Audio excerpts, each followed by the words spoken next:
الحمد للہ الذی کفا وسلام علی عبادہ الذین اصطفی اما بعد۔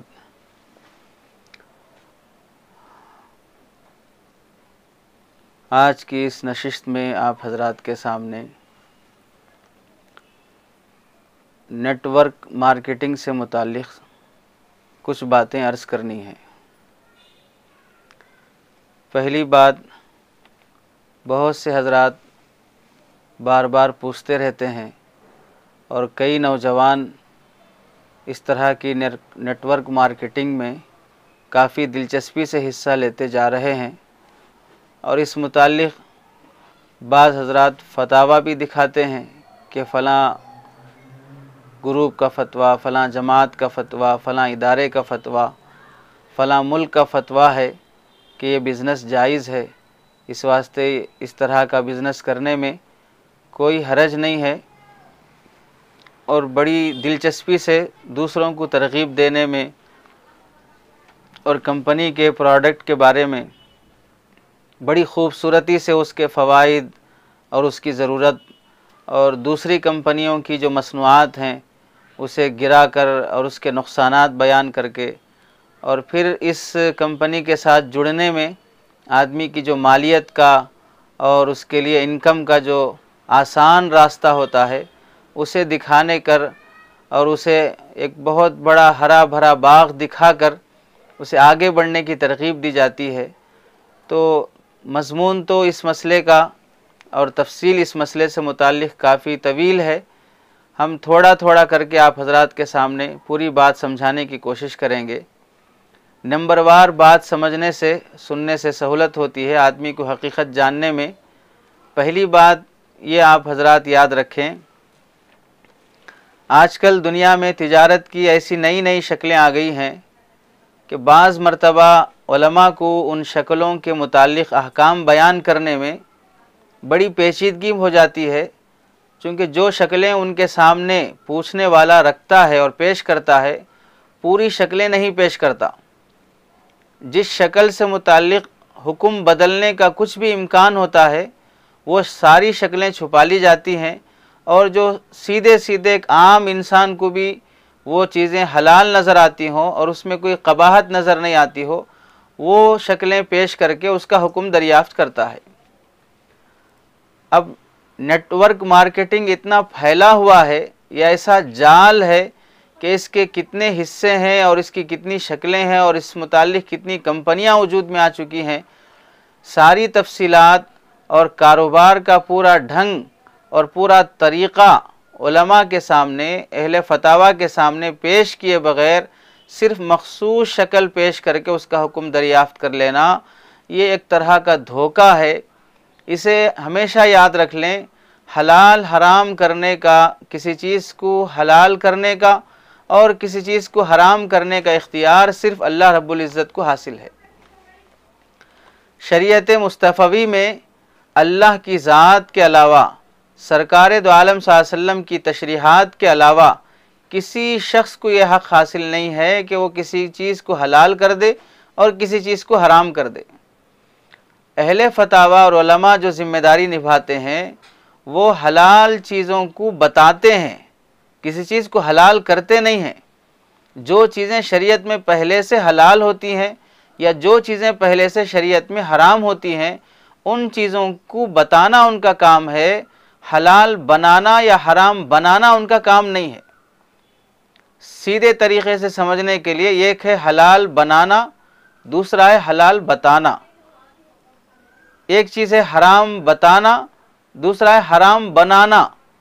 تو علماء حرام حلال بتاتے ہیں، حلال حرام بناتے نہیں ہیں۔ بنانے کا حق صرف اللہ رب العزت اور صاحب شریعت کو حق حاصل ہے۔ اور دوسری بات سمجھنے کی یہ ہے کہ اگر ہم اہل فتاویٰ کے سامنے پوری شکل پیش کیے بغیر اپنے مطلب کی بات پیش کر کے فتویٰ حاصل بھی کر لیں جائز ہونے کا، تو وہ چیز اللہ رب العزت کی شریعت میں، اللہ رب العزت کے دین میں حلال نہیں ہو جاتی۔ اس مکاری سے ہماری زندگی اور ہماری آخرت میں پوچھ نہ ہو، ہم اس سے بری ہو جائیں، ایسا ہرگز نہیں ہو سکتا۔ جو چیز حلال ہے وہ حلال ہے، جو چیز حرام ہے وہ حرام ہی رہے گی۔ ہم اگر ملمہ سازی سے، ہم اگر مکاری سے کسی چیز کو حلال بنا لیتے ہیں تو وہ حلال نہیں ہو جاتی ہے۔ جیسے اگر کوئی شخص رشوت کو ہدیہ کا نام دینے لگے، سود کو تحفے کا نام دینے لگے، اور اگر کوئی شخص غلاظت کو مٹھائی کا نام دینے لگے تو اس سے اس کی حقیقت نہیں بدل جاتی ہے۔ ایسی جو چیزیں اللہ کے نزدیک حلال ہیں وہ حلال رہیں گی، جو حرام ہے وہ حرام ہی رہیں گی۔ اب ہماری ذمہ داری ہے کہ بعض لوگ تو ایسے ہوتے ہیں کہ مسئلہ پوچھنے میں ایسے ہی علماء کو تلاش کرتے ہیں جنہیں پوری حقیقت سمجھانے کی ضرورت نہ پڑے، اور وہ پوری حقیقت دریافت کرنے کی زحمت بھی گوارا نہ کریں، اور سیدھے سیدھے پوچھتے ہی مسئلہ بظاہر جو شکل نظر آ رہی ہے اس پر فتویٰ جاری کر دیں یا اس کا حکم بیان کر دیں۔ اگر تحقیق کرنے والے، گہرائی میں جا کر مسائل بیان کرنے والے ان علماء سے اگر واسطہ پڑے گا تو اپنی جان چھڑانے کی کوشش کرتے ہیں کہ نہیں، یہ بال کی کھال نکالتے ہیں، یہ ہر چیز کی گہرائی میں جاتے ہیں، یہ ہر بات کو حرام کر دیتے ہیں، اس واسطے ان سے پوچھنا ہی نہیں ہے۔ تو ظاہر سے پوچھے بغیر یا ملمہ سازی اور مکاری سے پوچھ کر کسی چیز کو ہم حلال نہیں کر سکتے۔ تیسری بات یہ سمجھنے کی ہے، اگر ہم کسی دارالافتاء میں کوئی فتویٰ لے کر گئے اور سوال کیا تو دارالافتاء سوال جیسا رہے گا جواب ویسا دے گا۔ حقیقت میں کیا ہے، مارکیٹ میں کیسا پایا جا رہا ہے، اس کے حساب سے دارالافتاء جواب نہیں دے گا۔ آپ جو پوچھیں گے جواب اس کا دیا جائے گا۔ اب اگر اس جواب کو کوئی آدمی پیش کر کے یہ کہہ رہا ہے کہ دیکھو فلاں نے جائز کہا ہے، فلاں نے اسے حلال کہا ہے، فلاں نے اسے جائز کی سرٹیفکیٹ دی ہے، تو یہ جائز کا جواب دکھا کر سوال دکھائے بغیر لوگوں کو گمراہ کرنا، یہ خود بھی گمراہی پر رہنا ہے اور دوسروں کو بھی حرام کی طرف دعوت دینا ہے۔ دارالافتاء کی غلطی نہیں ہوتی ہے، اس کی ذمہ داری سوال کے مطابق جواب دینا ہے، اس کی ذمہ داری تحقیق کر کے دینا نہیں ہے۔ جیسے آپ نے پوچھا جواب ویسے دیا جائے گا۔ آپ پورا سوال لکھیے، اس کے بعد پورا جواب آپ کو ملے گا۔ وہاں جواب صحیح رہتا ہے، سوال غلط رہتا ہے کہ آپ نے سوال صحیح نہیں کیا ہے، آپ نے پوچھا صحیح ڈھنگ سے نہیں پوچھا ہے۔ مثال کے طور پر اگر کوئی شخص آ کر دارالافتاء سے یہ پوچھے کہ اسلام میں کتنی شادیاں جائز ہیں، تو دارالافتاء کیا کہے گا؟ اسلام میں 4 شادیاں جائز ہیں۔ اب اگر پوچھنے والا مرد کے بجائے عورت ہو اور وہ جا کے 4 شادیاں کر لے کہ بھئی دارالافتاء نے جائز قرار دیا ہے کہ اسلام میں 4 شادیاں کر سکتے ہیں، اور جواب لکھا ہوا ہے، سوال بھی موجود ہے، جواب بھی موجود ہے۔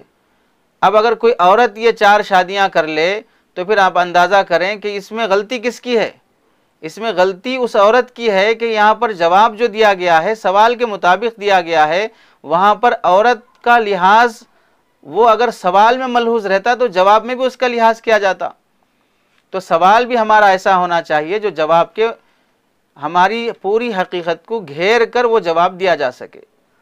اور تیسری بات یہ ہے، آج کل جو نیٹ ورک مارکیٹنگ چل رہا ہے مختلف تجارتوں اور کمپنیوں میں، ملٹی لیول مارکیٹنگ جسے MLM بھی کہا جاتا ہے، چینل مارکیٹنگ، چین سسٹم رہتا ہے، مختلف اس سطح تجارت بھی کہتے ہیں کہ اس میں ہر کام کرنے والے کی درجہ ایک نہیں رہتا ہے، جو جتنے ممبر بناتے جائے گا اس کا پوسٹ بڑھتے جائے گا۔ ایسے DXND بھی ہے، اور Amway کمپنی بھی ہے، ویسٹیج بھی ہے، MRC بزنس بھی ہے۔ مختلف ملکوں میں اس طرح کا نیٹ ورک مارکیٹنگ پھیلا ہوا ہے۔ سیدھے سیدھے اگر اس کا جواب بتایا جائے گا تو یہ ہر طرح کی کمپنی کا نیٹ ورک مارکیٹنگ حرام اور ناجائز ہے۔ کوئی دارالافتاء اور کوئی اہل تحقیق اس کو جائز قرار نہیں دیتے ہیں۔ ہم انشاءاللہ اگلی نشست میں اس میں کیا خرابیاں پائی جاتی ہیں اور اس کے حرام ہونے کے کیا وجوہات ہیں تفصیل سے آپ حضرات کے سامنے بیان کریں گے۔ اللہ ہم سب کو اس کی حقیقت سمجھنے کی توفیق نصیب فرمائے۔